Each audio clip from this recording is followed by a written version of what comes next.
Hello friends, स्वागत है आप सभी का हमारे यूट्यूब चैनल आर के स्पिन अप। तो फ्रेंड, जैसा कि बीपीएससी टियर 3 1 टू 8 का रिजल्ट आ चुका है। तो ये वीडियो उन सभी स्टूडेंट के लिए आप कह सकते हो बहुत इंपॉर्टेंट है, और ये सारे उन स्टूडेंट को समर्पित है जो बीपीएससी टियर 3 में सिलेक्ट हो चुके हैं। क्योंकि अब सिर्फ उनका नंबर है डीबी कराना, और डीबी करा के उनकी काउंसलिंग हो गई और ज्वाइनिंग हो जाएगी। तो यहाँ पर हम बात करेंगे इस वीडियो में कि कौन-कौन से ज़रूरी दस्तावेज यानी डॉक्यूमेंट लगेंगे आपके पास।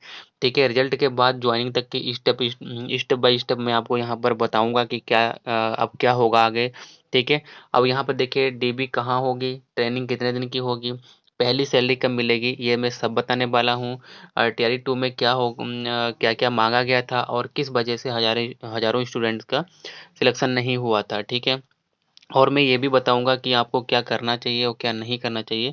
तो मैं सारी चीज़ यहाँ पर दिखाना चाहता हूँ आपको। और देखिए यहाँ पर मैं ये सारी इन्फॉर्मेशन आपको बताऊँगा कि आपके जो डॉक्यूमेंट हैं उनमें क्या एरर है, कौन-सा बैंक अकाउंट लगेगा, ठीक है? अगर अदर स्टेट का है तो वो वहाँ का चलेगा या नहीं चलेगा, कौन-सी बैंक का है, ठीक है? तो ये सारी इन्फॉर्मेशन मैं यहाँ पर आपको देने वाला हूँ। सबसे पहले मैं आपको वो दिखाना चाहता हूँ जो आपको इम्पोर्टेंट डॉक्यूमेंट आपको लगेंगे। देखिए, ये मेरे पास टीआरई 2 का डॉक्यूमेंट वेरिफिकेशन हेतु डॉक्यूमेंट की सूची, यानी जो टीआरई 2 में जो स्टूडेंट की जो डीबी हुई थी, जिस सेंटर पर उनकी डीबी हुई थी, तो वहीं पर ये नोटिस लगा हुआ था। ठीक है? तो उसमें सारे ये पॉइंट लिखे थे कि उनको क्या-क्या ज़रूरत पड़ेगी जिससे उनकी डीबी हो जाएगी। तो यहाँ पर ये लिखा हुआ है। तो फ्रेंड यहाँ पर देखिए ये कुछ साफ-साफ नहीं दिख रहा है, तो मैंने इनको अलग से बहुत ही अच्छे तरीके से लिख कर रखा हुआ है। तो मैं आपको उनमें ये सारे पॉइंट समझाना चाहता हूँ। फिर उसके बाद मैं आपको बताऊँगा कि आपके अगर डॉक्यूमेंट में कोई एरर है तो आप कैसे सही कर सकते हैं, और उसका जो बैंक अकाउंट है वो कैसे जॉइन होगा, किस बैंक का कौन-सी बैंक अच्छी रहेगी अगर बाहर की है, तो ये सारे मैं चीज़ें बताने वाला हूँ। तो सबसे पहले मैं ये सारे पॉइंट आपको बताना चाहता हूँ कि डॉक्यूमेंट में आपको कौन-कौन से डॉक्यूमेंट ज़रूरी होने चाहिए। अगर वो नहीं होंगे तो आपका डीबी नहीं होगा। चलो हम सबसे पहले वो पॉइंट देख लेते हैं, वो चीज़ें देख लेते हैं कि कौन-कौन से डॉक्यूमेंट लगेंगे। देखिए, सबसे पहले अगर हमारी ज़रूरत पड़ेगी, वो हमारी पड़ेगी हमारा सबसे बड़ा जो हमारी सबसे बड़ी पहचान है, पहचान आईडी है, वो हमारी है आधार कार्ड। ठीक है? तो हमें सबसे पहले आधार कार्ड की ज़रूरत पड़ेगी, और वो आधार कार्ड जिसमें हमारा क्या होगा, हमारा खुद का नंबर जुड़ा होगा। ठीक है? और उसी में हमारा क्या आएगा, जब वहाँ पर हमारा वेरिफ़िकेशन होगा, तो उस नंबर पर हमारा क्या आएगा, ओटीपी आएगा। ठीक है? अगर आपका नंबर जुड़ा है और अगर आपका नंबर में रिचार्ज नहीं है, तो आप उस समय रिचार्ज अपने नंबर पर ज़रूर करवा लें, जिससे कि आपके मोबाइल पर ओटीपी आ जाए। ठीक है? तो ये ओटीपी वाला ही आपको वहाँ पर नंबर आपको ले जाना है, जिस पर आपको ओटीपी आ जाए। ठीक है? आधार कार्ड बहुत ज़रूरी है। ठीक है? दूसरा देखिए, दूसरा जो हमारा है उसमें क्या होगा, सबसे ज़्यादा जो इम्पोर्टेंट है वो पासपोर्ट साइज़ फ़ोटो भी आपके होने चाहिए। तो कितने होने चाहिए, आपके यहाँ से 10 से 15 आपके पास पासपोर्ट साइज़ फ़ोटो आपके पास होने चाहिए। ठीक है? इससे कम नहीं होने चाहिए, क्योंकि अगर ज़्यादा होंगे तो तब तो कोई दिक्कत नहीं है, लेकिन अगर आपके पास कम हुए तो आपके लिए थोड़ी प्रॉब्लम क्रिएट हो जाएगी। ठीक है? तो आपके पास 10 से 15 फ़ोटो आपके पास होने चाहिए। ठीक है? नेक्स्ट जो हमारा है, अब देखिए जो हमारा हमने आप लोगों ने जो भी एग्ज़ाम दिए थे, ठीक है? तो आपको एक वहाँ पर वेरिफ़ाइड प्रवेश पत्र जो एडमिट कार्ड था, वो आपको साथ में ले जाना है। ठीक है? ये भी आपका इम्पोर्टेंट है, तो इसे आपको नहीं भूलना है, तो आपको ये अपने डॉक्यूमेंट में इसे ऐड करके रखना है। ठीक है? नेक्स्ट देखिए, नेक्स्ट जो हमारा है, जो आप लोगों ने आवेदन पत्र दिया था, ठीक है? जो आवेदन पत्र भरा था, तो उसमें जो आपने कई बच्चों ने उसका प्रिंट आउट निकाल कर पहले ही रख लिया होगा, या फिर जो बहुत सारे बच्चे ऐसे होते हैं जिन्होंने प्रिंट आउट नहीं निकाला था। ठीक है? तो जिन्होंने नहीं निकाला था उन तो कोई प्रॉब्लम की बात नहीं है, क्योंकि अभी भी आप अगर अपना लॉगिन करेंगे तो उसमें आपका जो आवेदन पत्र है, तो उसमें आ जाएगा सामने, तो वहाँ से आप उसको डाउनलोड कर सकते हैं, वहाँ से प्रिंट इसका निकाल सकते हैं। ठीक है? तो आवेदन पत्र भी आपको एक फ़ोटोकॉपी उसकी ले जानी है। ठीक है? नेक्स्ट देखिए, फिर देखिए अगर हम डॉक्यूमेंट्स की बात करें, जो हमारी मार्कशीट वगैरह है, ठीक है? तो सबसे पहले हमारे पास 10th की मार्कशीट होनी चाहिए। ठीक है? और फिर जो हमारा, जैसे कि बहुत सारे बच्चे ऐसे होंगे जिनका 2010 से 10 का या फिर 2012 से पहले का जो हाई स्कूल होगा, तो उनका जो हाई स्कूल की मार्कशीट है और उनका हाई स्कूल का जो सर्टिफिकेट है वो अलग-अलग आता था, तो उनको वो दोनों को ले जाना है। और लेकिन जो 2010 के बाद के हैं, तो उनका जो सर्टिफिकेट और मार्कशीट एक ही मार्कशीट पे आ रहा था। ठीक है? तो उनको लिए कोई प्रॉब्लम नहीं है। लेकिन जो पहले वाले बच्चे हैं तो उनका जो मार्कशीट था उनको वो भी ले जाना है, और जो 10th का सर्टिफिकेट होता है, ठीक है, जिसे हम सनद भी बोलते हैं, वो भी आपको साथ में ले जाना है, ठीक है। तो ये हाई स्कूल के दोनों चीज़ें ले जानी है। तो फिर देखिए, फिर उसके बाद हमें हाई स्कूल की मार्कशीट और सर्टिफिकेट के बाद फिर हमें 12th का मार्कशीट ले जाना है, फिर उसका जो भी आपका सर्टिफिकेट है उसको भी ले जाना है। देखिए, ये आपको ओरिजिनल भी ले जाने हैं, और इनके जो ओरिजिनल आपके डॉक्यूमेंट होंगे, ठीक है, इनकी आपको 2-2 सेट कॉपी भी करवा के ले जाना है, ठीक है। यानी 2-2 सेट आपके पास कॉपी भी वहाँ पर होने चाहिए, और ये ओरिजिनल आपके पास भी डॉक्यूमेंट वहाँ पर होने चाहिए, ठीक है। तो वहाँ पर 12th का मार्कशीट भी होना चाहिए, ठीक है, 12th का सर्टिफिकेट होना चाहिए। तो फ्रेंड, अगर अभी तक आपने वीडियो को लाइक नहीं किया है तो लाइक ज़रूर कर दें, और चैनल को सब्सक्राइब ज़रूर कर दें। नेक्स्ट देखिए फ्रेंड, तो नेक्स्ट हमारा क्या होगा, जो हमारा जैसे कि जो ग्रेजुएशन होता है, ठीक है, तो ग्रेजुएशन का हमें स्नातक का मतलब मार्कशीट ले जाना है, और उसकी जो डिग्री होती है, ठीक है, जो इसकी डिग्री है वो भी हमें ज़रूर ले जानी है, ठीक है। इन स्नातक मतलब ग्रेजुएशन का डिग्री भी हमें चाहिए, चाहे वो आपका बीए हो, चाहे वो आपका बीएससी हो, ठीक है। इसका आपको मार्कशीट और डिग्री दोनों ले जाना है, ठीक है। आपका ये हो गया। नेक्स्ट देखिए, फिर हम हमारा फ्रेंड देखिए, जो नेक्स्ट हमारा डॉक्यूमेंट है वो आपका होगा, यानी जो हमारा पोस्ट ग्रेजुएशन होता है स्नातक का, ठीक है, उसका भी आपको मार्कशीट ले जाना है, और उसकी भी आपको डिग्री ले जानी है, ठीक है। यानी जो हमारा पीजी होता है, पोस्ट ग्रेजुएशन होगा, उसकी आपको मार्कशीट भी ले जानी है, ठीक है, और उसकी आपको डिग्री भी ले जानी है, ठीक है। तो ये आपका पोस्ट ग्रेजुएशन तक हो गया है। मतलब अगर किसी स्टूडेंट ने अपना पीजी का वहाँ पर उसमें फिल किया होगा फॉर्म में, तो उसको ये दिखानी पड़ेगी, ठीक है। तो ये आपका दोनों वहाँ पर होना चाहिए, ठीक है। नेक्स्ट देखिए, नेक्स्ट हमारी इम्पोर्टेंट बात आती है कि हमारे पास जिसका बीएड होगा वो बीएड की मार्कशीट ले जाएगा, और जिसका डीएलएड होगा वो डीएलएड ले जाएगा, जिसने एमएड भी लगाया होगा तो एमएड भी ले जाएगा, ठीक है। तो यानी बीएड, डीएड, एमएड, इनकी मार्कशीट भी ले जानी है, और साथ ही साथ इनकी क्या ले जानी है, इनकी डिग्री भी ले जानी है, ठीक है। यानी तीनों में से कोई भी आपके पास एक है, ठीक है, तो यानी दोनों में से एक तो होगा ही कोई, ठीक है। तो इन दोनों की मार्कशीट भी ले जानी है, और इन दोनों की क्या ले जानी है, डिग्री भी ले जानी है। अगर किसी बच्चे ने एमएड लगाया है तो एमएड की भी मार्कशीट चाहिए, और उसकी डिग्री भी चाहिए होगी, ठीक है। तो जो ये हमारा बीएड का हो गया, और डीएलएड एमएड का हो गया। नेक्स्ट देखिए, फिर देखिए, जो हमारा बीएड और डीएलएड होगा, ठीक है, या एमएड होगा, उसके बाद जो हमारा मोस्ट इम्पॉर्टेंट है वो हमारा है सीटेट। जिन बच्चों का सीटेट है तो उनका सीटेट की उनको ले जाना है, दिखाना है। एस्टेट है तो एस्टेट को भी दिखाना है, ठीक है। और इसमें क्या करना है, मार्कशीट भी दिखाना है आपको, और इसमें दोनों सर्टिफिकेट भी दिखाना है, ठीक है। एस्टेट का जो सीटेट होता है, इसकी मार्कशीट भी होती है, और इसका सर्टिफिकेट भी होता है, ठीक है। अब देखिए, जो अदर स्टूडेंट है, अदर स्टेट के जो स्टूडेंट हैं, तो उनका सीटेट चाहे वो किसी भी कैटेगरी के हों, उनका 90 होना चाहिए, ठीक है। उनका 90 प्लस होना चाहिए, तभी वो वहाँ पर मान्य होंगे, अन्यथा उनको बाहर कर दिया जाएगा, ठीक है। और ये स्टेट है तो इसमें यूआर वाला है जो, तो उसमें कितना होना चाहिए, उसका 75 होना चाहिए, ठीक है। तो स्टेट जो अदर वाला है, तो उनको अदर स्टेट के हैं तो उनके पास 90 मार्क्स उनके होने चाहिए क्वालिफाइंग के लिए। अगर इससे आप उनके कम हैं, चाहे वो किसी भी कैटेगरी के हों, तो वहाँ पर वो डिस्क्वालीफाइड कर दिए जाएंगे, ठीक है। तो उनके ऊपर हो सकता है कानूनी कार्रवाई भी की जा सके, अगर आप वहाँ पर कुछ फर्जी दिखा रहे हैं। तो इस चीज़ का आपको विशेष ध्यान देना है, ठीक है।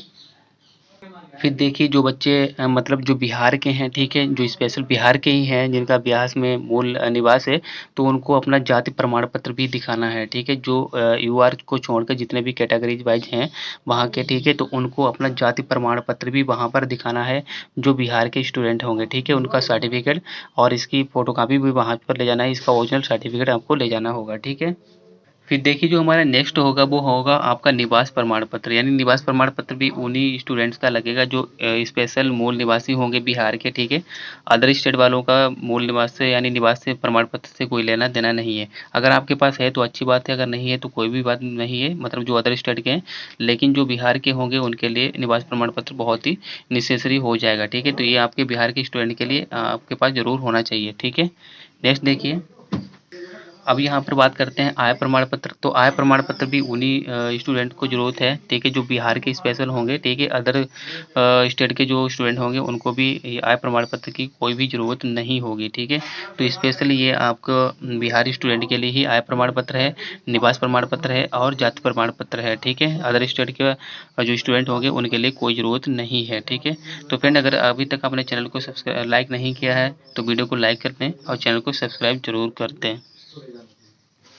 अब देखिए जो हमारा ओबीसी एनसीएल है, ठीक है, यानी नॉन क्रीमिलेयर है, ठीक है, यानी अभी जो कोर्ट का आदेश हुआ था, ठीक है, आरक्षण के ऊपर जिसमें क्रीमिलेयर बननी थी, तो जो बच्चे ओबीसी एनसीएल में आ रहे हैं, ठीक है, तो उनको अपना ये नॉन क्रीमिलेयर का सर्टिफिकेट भी ले जाना जरूरी है, ठीक है। अगर ये नहीं है, अगर आप इसके बिना अपना दावा कर रहे हैं तो आपका कोई भी वहाँ पर दावा मान्य नहीं होगा, ठीक है। तो आपको ये सर्टिफिकेट जरूर आपको ले जाना है अपने साथ, ठीक है। जो ओबीसी एनसीएल यानी नॉन क्रिमिनल के स्टूडेंट हैं उनको ये सर्टिफिकेट जरूर ले जाना है, ठीक है।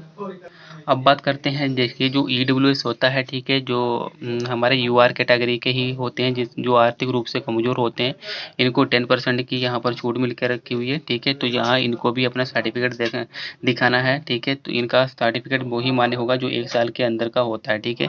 तो जो ईडब्ल्यूएस होता है वो सिर्फ 1 साल के लिए ही मान्य होता है, तो आपका 1 साल के अंदर का ही बना होना चाहिए, तो वो आपको वहाँ पर ले जाना है, ठीक है। नेक्स्ट हम बात करते हैं, अब जो दिव्यांग बच्चे होते हैं उनको दिव्यांग, अगर वो इस कैटेगरी में आ रहे हैं तो दिव्यांग का जो सर्टिफिकेट है वो उनको ले जाना है। आपको वही बच्चे इसको ले जाएं और वही बच्चे इसको दिखाएं जो स्पेशल इस कैटेगरी में आते हैं। बहुत सारे स्टूडेंट होते हैं जो फर्जी बनवा लेते हैं, ठीक है, बाद में उनको जांच करके बाहर निकाल दिया जाता है, ठीक है। तो ऐसा ना करें। तो अगर आप इसमें आ ही रहे हैं स्पेशल, तभी इसका आप उपयोग करें, ठीक है, वरना दुरुपयोग ना करें, ठीक है, अन्यथा आपके ऊपर कार्रवाई भी की जा सकती है।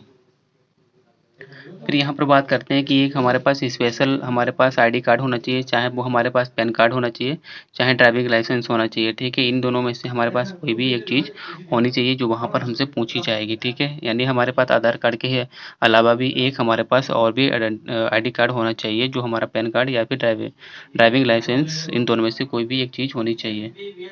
फिर हम बात करते हैं कि जो हमारा बैंक पासबुक है और चेकबुक है, इनमें से हमारा क्या होना चाहिए। देखिए इन दोनों में से हमारे पास दोनों चीज़ें होनी चाहिए, ठीक है। अगर आपके पास चेकबुक नहीं है तो कोई बात नहीं है, लेकिन आपके पास बैंक पासबुक होनी चाहिए और वो किसी भी बैंक का होना चाहिए, ठीक है। वो किसी भी बैंक का होना चाहिए, ठीक है। अगर आपके पास एसबीआई का है तो सबसे अच्छी बात है, ठीक है, वरना आपके पास किसी भी बैंक का अगर आपके पास बुक है और अकाउंट है तो चलेगा, ठीक है। तो यहाँ पर आपके पास बैंक पासबुक जरूर होना चाहिए। अगर आपके पास चेकबुक है तो चेकबुक भी आप उसको ले जाएं साथ में, ठीक है। नेक्स्ट देखिए, तो फिर देखिए जब आपका रिजल्ट आ जाएगा, ठीक है, तो सभी जो आपने डॉक्यूमेंट अपलोड किए थे साइट पर जब आपने फॉर्म फिल किया था, तो जितने भी आपके डॉक्यूमेंट्स हैं तभी उन सभी पर आपका क्या होगा, बीपीएससी का वाटर मार्क आएगा, ठीक है। तो वो सभी डॉक्यूमेंट जो आपके वाटर मार्क वाले हैं आपकी साइट पर आपके होंगे, उनको अपलोड करना है और उनको भी आपको अपने साथ ले जाना है, ठीक है। इनके बिना आपका काम नहीं चलेगा, ये बहुत ज़रूरी है, ठीक है। वाटर मार्क्स वाले अपने डॉक्यूमेंट प्रमाण पत्रों को साथ में ले जाना है, ठीक है। तो फ्रेंड यहाँ पर देखिए आवश्यक सूचना क्या है। देखिए यहाँ पर जाति, निवास, आय, ठीक है, ओबीसी एनसीएल वर्तमान समय का जो होना चाहिए, ठीक है, जो अभी अभी लागू हुआ है। सभी कागजात जल्द बनवा लें जिससे कि आपका जैसे रिजल्ट आ जाए फिर आपको टाइम ना मिले और आप बनवा ना पाएँ, ठीक है, अन्यथा आप डीबी से बाहर कर दिए जाएंगे। एक बात और, विवाहित लड़कियों का जाति, निवास या आय तथा ओबीसी एनसीएल में पिता का नाम, यानी जो जन्म देने वाले पिता हैं, मतलब जो भी आपके पिता हैं उनका नाम जरूर होना चाहिए, ठीक है। और अगर उनका नाम नहीं होगा तो आपका क्या होगा, वहाँ पर डीबी वेरिफिकेशन नहीं होगा, ठीक है। तो आप इस बात का जरूर ध्यान दें, लड़कियां विशेषकर इस बात का जरूर ध्यान दें, ठीक है। तो फ्रेंड जितना भी हमने डॉक्यूमेंट्स बताया है, ठीक है, तो इसमें आपको शायद ही कोई छूटा हो, तो ठीक है। अगर तो फ्रेंड अभी हम लोगों ने देख लिया है एक पॉइंट कि कौन कौन से डॉक्यूमेंट लगेंगे, ठीक है, ये हमने सारे देख लिए कि उसमें कौन कौन से इंपॉर्टेंट डॉक्यूमेंट हैं। तो यहाँ पर देखिए अगर डॉक्यूमेंट में एरर है तो क्या करें। देखिए अगर डॉक्यूमेंट में अगर कोई आपके पास एरर है तो आप क्या करें, अभी आपके पास टाइम है, ठीक है, लगभग ये 10 दिसंबर तक आपका डीबी कहीं होगा, तो आप अभी सही करा सकते हैं। अन्यथा आप क्या करिएगा, एक एफिडेविट बनवा लीजिएगा, ठीक है। जब अगर आपका सही नहीं होता है तो आप एफिडेविट अपना बनवा दीजिएगा, ठीक है। आपकी जहाँ भी ब्लॉक लगती है, कचहरी लगती है, तो वहाँ से एफिडेविट आप बनवा के लगा सकते हैं। अगर लड़की के नाम में केम वाली प्रॉब्लम है, जैसे कि आपका मार्कशीट में केम लगा हुआ है, ठीक है, आपके आधार कार्ड में केम नहीं लगा हुआ है जिसे कुमारी बोलते हैं, तो आपको क्या करना है कि अभी अगर मार्कशीट में अगर केम लगा हुआ है तो आप मार्कशीट तो सही नहीं करा सकते इतनी जल्दी, तो आप आधार कार्ड को अपडेट करा सकते हैं। तो आप अपना आधार कार्ड सही करा लीजिएगा, क्योंकि इससे भी ज़्यादा प्रॉब्लम क्रिएट होती है, वहाँ पर एक ही चीज़ देखते हैं, ठीक है। आगे देखिए, अगर नेम में स्पेस वाली प्रॉब्लम है तो भैया ये भी आपकी क्या है, ये जैसे कि मान लीजिएगा कि आपके मार्कशीट में, ठीक है, आपका स्पेस दिया गया है और आपके आधार कार्ड में स्पेस नहीं है, तो आपका वो भी मिलान होगा। तो आप, इससे अच्छा है कि आप अपना जैसा आपका मार्कशीट है वैसा ही आपका आधार होना चाहिए, ठीक है। तो आप ये भी आप सही करा सकते हैं। आप चाहे अपना आधार कार्ड अपडेट करा लीजिएगा, वो आपके लिए ईजी रहेगा, ठीक है, क्योंकि मार्कशीट सही कराना इतना ईजी नहीं रहता है। देखिए, बैंक अकाउंट बिहार का या अदर स्टेट का है तो क्या करना चाहिए? अगर आप बिहार के हैं तो कोई बात ही नहीं, तो बहुत उसमें बहुत ही अच्छी बात है। लेकिन अगर अदर स्टेट के हैं तो आपका वहाँ पर क्या होगा कि वो ले तो लेते हैं, ठीक है, अदर स्टेट का, लेकिन फिर वो क्या करते हैं, वो कहते हैं कि आप इस अकाउंट को ट्रांसफ़र करवाइए, ठीक है, कहाँ पर? बिहार में। तो यहाँ पर थोड़ी प्रॉब्लम क्रिएट हो जाती है कि उसे ट्रांसफ़र कराया जाए, फिर उसमें सैलरी आएगी और उसमें थोड़ी प्रॉब्लम भी हो जाती है। तो आप, सबसे अच्छा ये होगा कि आप जहाँ पर आपकी जॉइनिंग हो तो वहीं पर आप उसी वहाँ पर बैंक में अकाउंट खुलवा लें। और आपको बैंक में, कौन सी बैंक में आपको अकाउंट खुलवाना है, तो आपको जो आप स्टेट बैंक होती है, ठीक है, स्टेट बैंक जो है उसमें आपको आधा मतलब अपना अकाउंट खुलवाना है, क्योंकि वो सबसे सिक्योर और सबसे अच्छी बैंक मानी जाती है गवर्नमेंट पॉलिसी के लिए, ठीक है। तो आपको स्टेट बैंक ऑफ इंडिया में ही आपको अकाउंट खुलवाना है। फ़ोटो कितने और कौन-कौन वाला ले जाना है, तो आपको फ़ोटो क्या करना है, फ़ोटो आपके पास 10 से 15 फ़ोटो आपके पास होना चाहिए, ठीक है। यानी 10 फ़ोटो में आपका पास काम चल जाएगा, लेकिन आपके पास 10 से 15 फ़ोटो होने चाहिए। जो आपके पास एक्स्ट्रा 5 फ़ोटो होंगे तो अगर किसी में माँगा जाएगा तो आपको कोई प्रॉब्लम नहीं होगी। तो आप वो डॉक्यूमेंट एक एक्स्ट्रा लेकर जाएँ, कम ना पड़े, ठीक है। आपके पास हर एक डॉक्यूमेंट एक्स्ट्रा होने चाहिए कॉपी, जिससे कि आपको वहाँ पर कोई प्रॉब्लम ना हो। तो आपको मैंने बता दिया कि 10 से 15 फ़ोटो होने चाहिए और जिसका बैकग्राउंड वाइट होना चाहिए, ठीक है। आपको बैकग्राउंड का भी विशेष ध्यान रखना है कि वाइट बैकग्राउंड वाला फ़ोटो लगेगा आपका। सीटेट जनवरी 2024 वाला क्या का क्या डीबी होगा? तो यहाँ पर देखिए, अगर जिसे सीटेट जनवरी 2024 में जिसका पास है, तो वो अगर उसका वो सर्टिफिकेट आ गया है, ठीक है, तो जो डिजी होता है, डिजी लॉकर पर, तो आप डिजी लॉकर से अपना डाउनलोड कर लीजिएगा और उसमें आप क्या करना है, वही आपको फ़ोटोकॉपी उसकी ले जानी है, ठीक है, ओरिजिनल वाले की। तो यहाँ पर क्या कह रहा है कि अगर देखिए, सीटेट में अदर स्टेट को कितने नंबर चाहिए भैया? 90 नंबर होने चाहिए। अगर आपके 90 नंबर नहीं है तो आपका बेकार है, ठीक है। अगर आपके 90 नंबर नहीं है तो आपका सिलेक्शन अगर हो भी गया है तो आपका क्या हो जाएगा, बाद में बाहर निकाल दिया जाएगा, ठीक है। तो आपके 90 नंबर ज़रूर होने चाहिए, चाहे वो किसी कैटेगरी का हो, अदर स्टेट का, लेकिन बिहार में आपको 90 नंबर ही लाने पड़ेंगे, ठीक है। आगे देखिए, क्या ओरिजिनल सर्टिफिकेट भी जमा होता है? बिल्कुल नहीं भैया, आपके ओरिजिनल डॉक्यूमेंट कभी कहीं भी नहीं जमा होते हैं, सिर्फ़ उनकी ज़ेरॉक्स कॉपी लगती है, मतलब कॉपी लगती है, ठीक है। देखिए, फ़ाइल कितना होना और कैसा होना चाहिए? देखिए, फ़ाइल आपके पास 2 होनी चाहिए, ठीक है। फ़ाइल आपके पास 2 होनी चाहिए, जिसमें एक में ओरिजिनल डॉक्यूमेंट होना चाहिए, एक में आपकी फ़ोटोकॉपी होनी चाहिए और हर एक फ़ोटोकॉपी के 2 सेट होने चाहिए। तो आपके पास 2 सेट होने चाहिए, ठीक है। आपके 2 फ़ाइल होनी चाहिए और 2 सेट होने चाहिए। आगे देखिए, एनसीएल इनकम क्या साल भर के लिए अंदर चाहिए?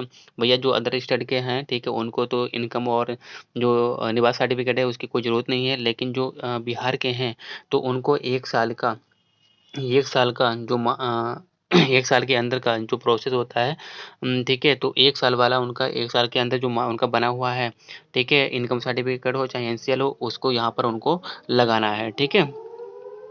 आगे देखिए, क्या अदर स्टेट वालों का जाति अवश्य लगेगा? नहीं भाई, जो अदर स्टेट हैं वो तो जनरल में ही काउंट होते हैं, तो यहाँ पर उनको कोई ज़रूरत नहीं है। अगर उनके पास है तो ले जाएँ, अगर नहीं है तो कोई बात नहीं है, ठीक है। अदर स्टेट वालों के लिए कोई भी ये जो आरक्षित जो डॉक्यूमेंट्स होते हैं उनके लिए कोई भी इम्पोर्टेंस नहीं है। आप अदर स्टेट के हो तो आप जनरल में हो वहाँ पर, ठीक है। आगे देखिए, आगे यहाँ पर ये बताया गया है कि क्या अदर स्टेट वाले एफ़िडेविट बिहार से बनवाएँ? नहीं भाई, आप अदर स्टेट के हो तो आपको उसी स्टेट में एफ़िडेविट बनवाना है जहाँ पर आपके जहाँ जहाँ के आप निवासी हो, ठीक है। आपका अदर स्टेट में बिहार में सर्टिफिकेट नहीं बनेगा। नेक्स्ट देखिए, नेक्स्ट हमारा क्या है, कह रहा है कि बीएड, एफएलएड या फिर इंटर ग्रेजुएशन पीजी में मार्कशीट प्रोविजनल या डिग्री लगेगा? भैया देखिए, जो आपका इंटर का है, मैं बता ही चुका हूँ, इंटर का ये मतलब हाई स्कूल का जो है उसका जो ओरिजिनल मार्कशीट होती है, उसका जो सर्टिफिकेट होता है जिसे सनद भी बोलते हैं, और जो आपका बीएड है, ठीक है, उसका आपका मार्कशीट होना चाहिए और उसका डिग्री होना चाहिए। और अगर आप जैसे कि अगर आप आपका प्रोविजनल है, जैसे आपने ही अभी-अभी जस्ट हाल ही में पास किया है और आपको उसका सर्टिफिकेट नहीं मिला है, तो आपका जो नेट वाला निकला हुआ है तो आप वो लगा सकते हो, ठीक है? उससे का काम चल जाएगा, लेकिन बाद में आपको वो ओरिजिनल वाला लगाना पड़ेगा उसमें, ठीक है? सर्टिफिकेट की जगह पर मार्कशीट अपलोड है, तो भैया जो अगर सर्टिफिकेट की जगह पर मार्कशीट अपलोड है तो आपको दोनों लगाना है, ले जाना है, वहाँ पर जो मांगा जाएगा वो आपको दिखाना पड़ेगा, ठीक है? आगे देखिए कह रहा है कि फॉर्म आधार कार्ड की जगह पैन कार्ड से भरे हैं तो क्या करें, वो दोनों ले जाएं, ठीक है? अगर आपका आधार कार्ड से भरा है तो आधार कार्ड ले जाएं, अगर पैन कार्ड से भरा है तो पैन कार्ड से ले जाएं, ठीक है? जो वहाँ पर आपका लगा है वही मांगा जाएगा वहाँ पर, ठीक है? तो आपके पास दोनों होने चाहिए तो वो सबसे अच्छी बात है, ठीक है? देखिए यहाँ पर बात क्या बोला गया है कि ट्रेनिंग के लिए कब बुलाया जाएगा। देखिए ट्रेनिंग के लिए आपको अभी आपका डीबी हो जाएगा, ठीक है? तो अभी आपका डीबी लगभग 10 दिसंबर तक नहीं होगा, क्योंकि रिजल्ट जो है टीजीटी पीजीटी का आने के बाद ही होगा आपका होगा। तो ट्रेनिंग के लिए आपको जो टीजीटी का रिजल्ट आ जाएगा तो उसके आपको मान लीजिएगा कि 5 दिन के अंदर आपको डीबी के लिए बुला लिया जाएगा, ठीक है? ट्रेनिंग कितने दिन का होगा, देखिए 2 ट्रेनिंग होती हैं 15-15 दिन की, ठीक है? एक होती है आवासीय ट्रेनिंग होती है, एक होती है जो नॉन आवासीय होती है, ठीक है? मतलब 15 दिन की जो होगी आपको जो ट्रेनिंग कराई जाएगी, ठीक है? तो इसमें जो आपका खाना खर्चा पीना रहना सहना जितना भी होता है, जगह जहाँ पर रहना होगा, खाना होगा, पीना होगा, वो सारा का सारा खर्च जो है वो गवर्नमेंट झेलती है। तो आपको यहाँ पर 15 दिन का कोई खर्चा नहीं देना पड़ेगा, ठीक है? उसके बाद 15 दिन का आपको एक स्कूल में आपको भेजा जाएगा ट्रेनिंग के लिए, लेकिन यहाँ पर आपको लगभग आपका 15-20 हज़ार खर्चा आ जाएगा, क्योंकि आपको वहाँ पर इसको जो 15 दिन पढ़ाना है तो आपको अपना ही खर्चा करना है। जो 15 दिन है इसमें आपको कोई भी गवर्नमेंट खर्चा नहीं देगी, आपको रूम लेना है, ठीक है? खाना खर्चा अपना ही खुद का करना है, ठीक है? स्कूल अलॉटमेंट कौन सा जिला, देखिए जब आप ये लास्ट वाली 15 दिन आप पढ़ा रहे होंगे, जब जो स्कूल मिलेगा तो इसी में आपको एक क्या होगा, 15 दिन के अंदर आपको एक ज्वाइनिंग लेटर मिल जाएगा। तो आपको बता दिया जाएगा कि आपको इस स्कूल में आपको ज्वाइनिंग लेनी है, तो आप वहाँ पर चले जाएंगे और आप ज्वाइनिंग कर लेंगे, ठीक है? ट्रेनिंग की सैलरी मिलेगी या नहीं, हाँ भैया आपको नहीं सॉरी, ट्रेनिंग की आपको सैलरी नहीं मिलेगी, ठीक है? आपको अगर आप ट्रेनिंग एक 30 दिन कर रहे हैं, ठीक है? तो आपको इसकी सैलरी नहीं मिलेगी, बिल्कुल नहीं मिलेगी, ठीक है? ट्रेनिंग के दौरान रहने खाने पीने की व्यवस्था, जो 15 दिन आवासीय वाली ट्रेनिंग है इसका मिलेगा, लेकिन जो 15 दिन बाद में आपकी ट्रेनिंग होगी उसका नहीं मिलेगा। एक रूम में कितने लोग, भैया देखिए वो तो स्पेस के हिसाब से होगा। अगर आपका रूम बड़ा है तो उसमें 2-3 भी लोग रह सकते हैं, ठीक है? लेकिन जो लड़कियां हैं उनके लिए बिल्कुल अलग अलग और सेपरेट होगा। जिनके पास छोटे बच्चे हैं, क्या वे फैमिली मेम्बर को साथ ले जा सकते हैं, बिल्कुल ले जा सकते हैं। अगर जिनके छोटे बच्चे हैं, ठीक है? अगर वो फीमेल हैं वो अपने फैमिली मेम्बर को साथ में ले जा सकते हैं, ठीक है? ट्रेनिंग में लॉकर वाला बैग या ताला, हाँ आपके पास अगर आपके पास लॉकर वाला बैग या ताला है तो आप उसको ले जा सकते हैं, और अपना डॉक्यूमेंट जो भी आपका है तो उसमें आप रख कर आप अपना वहाँ पर उसको सेफ रखिएगा, ठीक है? बेडशीट, मच्छरदानी, बाल्टी, तो आपको मैंने बताया है कि जो 15 दिन आवासीय वाले आपकी ट्रेनिंग होगी उसमें तो ये सब कुछ मिलेगा, लेकिन जो आपका 15 दिन बाद में होगा उसमें कुछ नहीं मिलेगा, ठीक है? उसमें आपका ही अपना झेलना है। ज्वाइनिंग लेटर कब मिलेगा, तो ज्वाइनिंग लेटर मैंने बता दिया है कि 15 दिन वाली जो लास्ट वाली आपकी होगी इसी के अंदर आपको ज्वाइनिंग लेटर मिल जाएगा, ठीक है?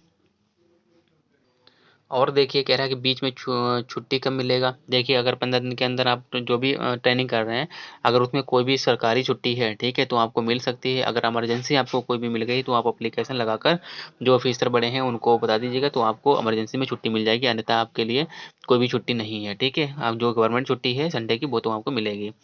पहली सैलरी कितने दिनों के बाद आएगी, देखिए पहली सैलरी जैसे कि अगर आपने ज्वाइनिंग कर लिया है, ठीक है? आपने ज्वाइनिंग कर लिया है, अगर आपका जैसे मान लीजिएगा कि आपने 10 तारीख से शुरू किया है तो 10 तारीख से आपका 20 तारीख का, ठीक है? मतलब ये 20 दिन का आपको क्या सॉरी 30 तारीख तक जो आपका 20 दिन का है ये आपको सैलरी इतना मिलेगा, ठीक है? फिर आपका क्या होगा, 30 तारीख मतलब 1 तारीख से शुरू हो जाएगा। और अगर हमने जैसे 20 तारीख से शुरू किया है तो आपको 10 दिन का सैलरी मिलेगा। अगर आपने 25 तारीख को शुरू किया है तो आपको 5 दिन का मिलेगा, ठीक है? ठीक है? लेकिन अब ये कब मिलेगा, तो अब ये देखिए ये जो सैलरी है आपको 2 महीने का जो है ना, 2 महीने की इकट्ठा मिलेगी पहली बार। आपको मंथ बाय मंथ पहली बार नहीं मिलेगी, आपको 2 महीने की इकट्ठा मिलेगी, ठीक है? यानी पहले महीने की और दूसरे महीने की आपको एक साथ मिलेगी।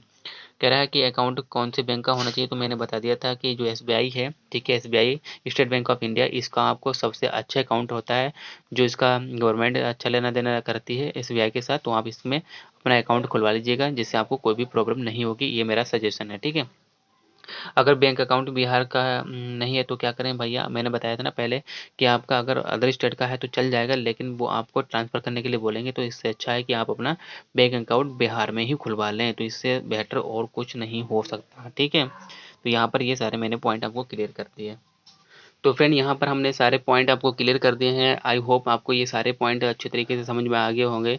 अगर अब अभी भी आपको अगर कोई किसी भी चीज़ में डाउट है, ठीक है, किसी भी चीज़ को लेकर डाउट है, तो आप निश्चिंत होकर आप कमेंट बॉक्स में अपना मैसेज लीव कर सकते हैं। मैं आपको पूरा प्रयास करूँगा उसका बेस्ट आंसर देने की और आपको सुझाव उसका सजेशन देने की, ठीक है।